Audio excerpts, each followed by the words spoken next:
What is up, everybody? Hey, let me know in the comments what video y'all want me to react to next, because I will do fan requests for reactions. I love to interact with my fans, so let me know what you guys want to see me react to next.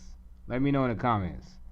But yeah, I'm going to react to this video made by it was made a month ago by almost a month ago by HeyIt'sVadim, basically exposing Tim Pool as a grifter. I mean, we pretty much know Tim Pool, like he plays the fence, you know what I'm saying, to get like to build a mag audience, really, you know what I'm saying? Basically, like he was like the basically like the left wing guy that complimented MAGA's talking points. Like he validated like a lot of the right's talking points, basically being a left wing guy. I mean, but a lot of the right, a lot of Tim Pool saw common cause because they was against the establishment left or establishment corporate left, or basically the Obama types. But here's a video. I actually met Tim Pool like 3 years ago. Yeah, you can see his beanie at the end of the video. This is Antifa getting arrested. Oh, calm down. Calm down. And as you see, it was quite wild. This shit is insane. And as you see, there's Tim Pool. Right there with his GoPro and his trademark beanie. This is the type of content you don't see Tim Pool doing anymore. Now he's in his nice house doing his Timcast and real life streams, making hella bank off ad revenue. I can't hate on the brother, man. The brother is winning, man. He's like one of the biggest alternative news personalities right now. So I can't really hate on the guy's game, but yeah, let's see how this guy said let's see if Tim Pool realized his way to fame. Let's see. Sheds light on unknown egregious lies and examples of Pool practicing ethically. And look at that, the Saudi army is still tripping at me. We believe it's easier to care more when you feel cared for. Seriously, man. As a registered nurse, I think telecare changed my life because it gives me a lot more. I'm so glad my channel's satire. Bankrupt doo-doo journalism, but it's literally the ethically bankrupt doo-doo journalism that jump-started his career. That's basically what Salty Cracker does, but the Salty Army doesn't get that because they only listen to him and don't really listen to folks outside of the echo chamber. I know. So, why was Last Night in Sweden never made? But, I don't know what you'd expect to happen here. There's just a bunch of people walking around with some old people shopping. If I were to compare this to Chicago, I would laugh. It was boring. Oh my god, I hated watching it. It was also boring from the standpoint of drumming up anti-immigrant hysteria, so much so that... Yeah, that's the thing. Basically, I remember that too. Like, Paul Joseph Watson made a challenge for anybody to go to Sweden to basically prove, like, Sweden was getting Sweden, because of like all the immigrants and all that. Basically, Sweden was in chaos, like all these no-go zones in Sweden, da-da-da. And Tim Pool took the challenge. Yeah, I remember this. Paul Joseph Watson had to just straight up make lies up about it like this. There was a Lebanese shopkeeper in Malmo who is an immigrant himself. I got a feeling this HeyIt'sVadim guy got a left bias. I got a feeling he has a left bias. I can just tell. He wants to move back to Lebanon. You ever plan on going back to Lebanon? To live there? Yeah. No. Sweden is just better, or what? Yeah, much better. It's the best country. But fortunately for Tim, so Tim Pool left that out of his Sweden video. Yeah. As you just tell, Tim Pool does pander to that far right audience, nationalist audience. Saudi's army is part of that same like nationalist, populist, alt-right, new right. The labels just keep changing every month. I don't even know what is labeled now. What, the Groyper movement now? There's so many like different like dissident right movements. It's crazy. Or you and look at this Saudi fanboy question me. Do you hate people for questioning normal? Yeah, you guys aren't questioning anything. You guys are basically regurgitating that guy's talking points. It's basically regurgitating talking points from 4chan and the Gateway Pundit. And look at this fanboy right here. What is far right to you? Let's see. Right wing to me would be like your Fox News BoomerCon type. That's like your normie right type of guy, or like a Bush Romney type of like Republican. The far right would be like Pat Robertson type, like let's say a Breitbart Infowars type. That's like a bit to the right of like your average like BoomerCon. That's what I call far right. And this Saudi, I gotta tell you, man, these folks are like total snowflakes. You know what I'm saying? Like this crowd saying like the F your feelings crowd, man, and all that, and they like to drink snowflakes tears. But whenever someone says something they disagree with, they're like total snowflakes. Like this guy messaging me right now. He's a total snowflake. And then this guy questioned me if I like Biden when I'm in a video against like Biden. So I mean, I'm independent. See, you can be independent and think for yourself and not be a part of any size. He did manage to have just one incident that was still, in my opinion, excruciatingly boring, yet somehow aided right-wing media outlets like the Daily Wire in making claims like, "But it turns out Sweden really has become a stinking cesspool of f***ing violence." And that was Tim's video getting escorted out of Rinkeby. Let's take a look, shall we? Yeah, I mean, I gotta tell you, Andy No does the same thing. You know what I'm saying? Like exaggerate. You know what I'm saying? Like overinflate the threat. You know what I'm saying? I know Antifa is real. I know they break a lot of shit. But the thing is, most of them are like just a bunch of anarchists that just want to break shit. There's no overall like bigger theme to it. It's just a bunch of like losers who just break shit, basically. The police have just warned us that if we don't leave now and take this escort, it's going to get really bad really fast. They said 50 people could be here in minutes, and they recognize us. They're masking up. We have to leave. So, local police did, in fact, go on to dispute Tim's claims of the event, and until now, I thought that the truth of what happened that day would forever be between Tim, the local police, and Xenu. But, as it turns out, I have new behind-the-scenes facts to shed on this event, so now I think it's time that we dig a little deeper. Oh, dig a little deeper. Okay, let's get a little deeper inside that beanie. Hey, you know why Tim Pool wears that beanie?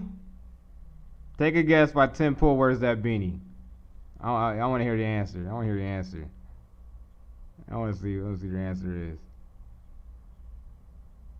I'm just about the truth.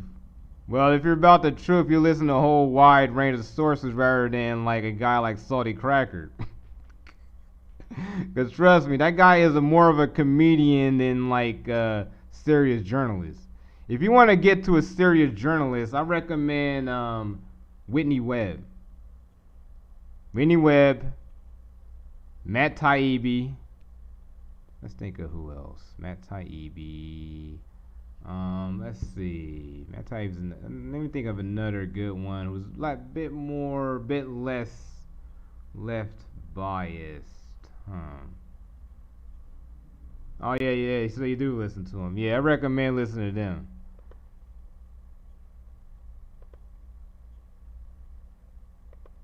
But that's what he is. He's just a comedian. He's not like a serious source of information. Like, I mean, the thing is, like, I actually read like Brookings. I actually read like think tanks. I read like think tank papers, like from Brookings and all that. Like the World Economic Forum. Like I actually read their stuff. And I can just think for myself. You know what I'm saying? That's the problem with this generation nowadays. They lack critical thinking.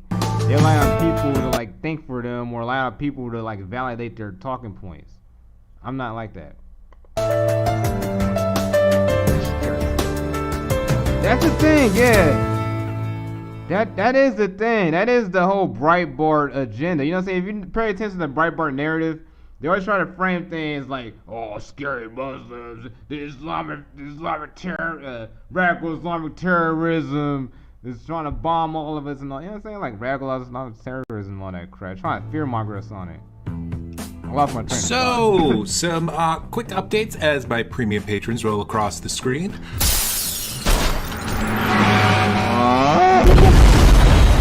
I'm sorry. I didn't realize that cow was also an incendiary device.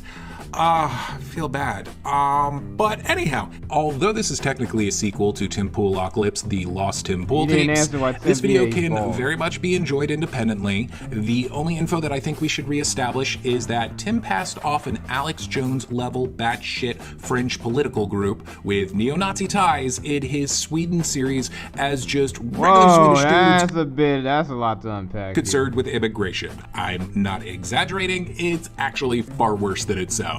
I also mentioned a study by the Institute of Global Affairs that shows how his videos aided a coordinated smear campaign led by the Swedish far right. And I've since found an essay from the... To be honest, I think Tim Pool was more of a useful idiot to them rather than really collaborating with them.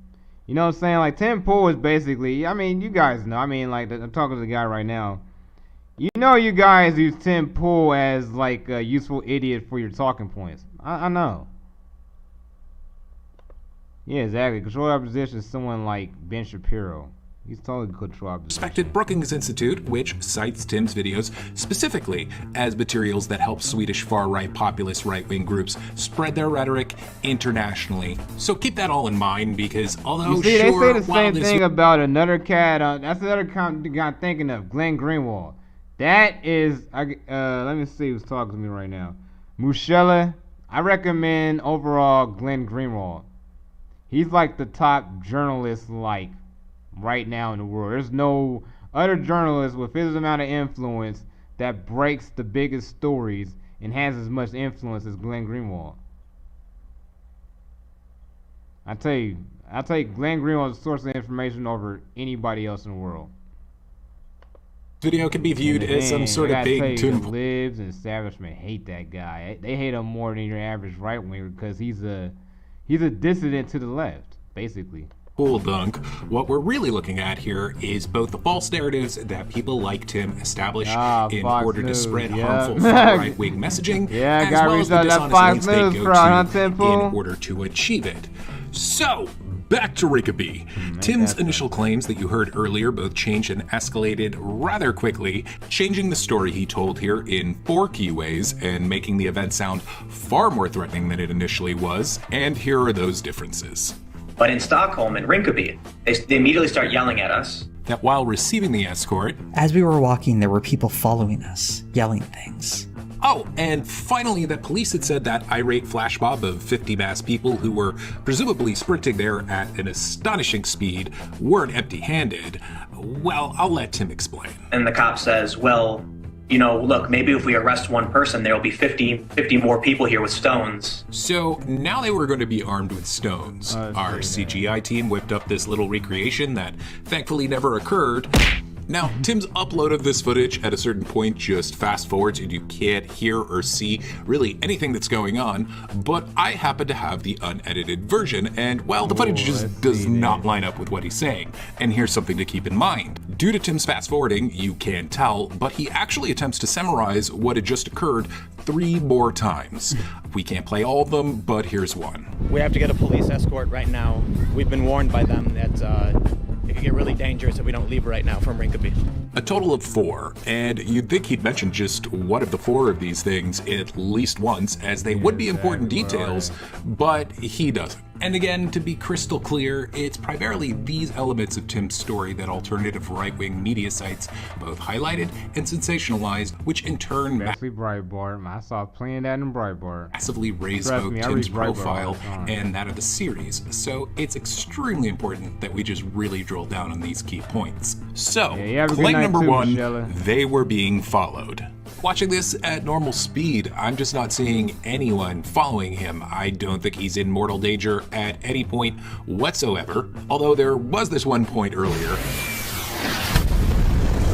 Barring that, I've watched this several times, and the closest thing to anyone following him is this woman with the baby stroller right here. But to be perfectly fair, she does pop in here again later. Maybe Tim thought that she was in hot pursuit. That's terrifying. Who knows? Maybe he was paranoid that she was going to do this. But I'd say that the chances of that are relatively slim, so we'll call that claim debunked.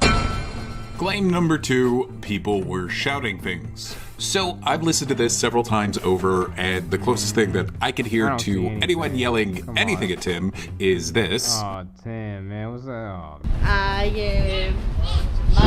Yeah, she pretty much look like a typical Swede woman. Now, I can see how that might be terrifying. I mean, she's speaking a foreign language for all he knows. Like she could be saying, I'm going to take a bus onto your forehead. Oh, damn, Tim totally pulled the Michael Tracy. I'm gonna take a buzz on your forehead and drink out of your skull like a goblet. But there's literally nothing else.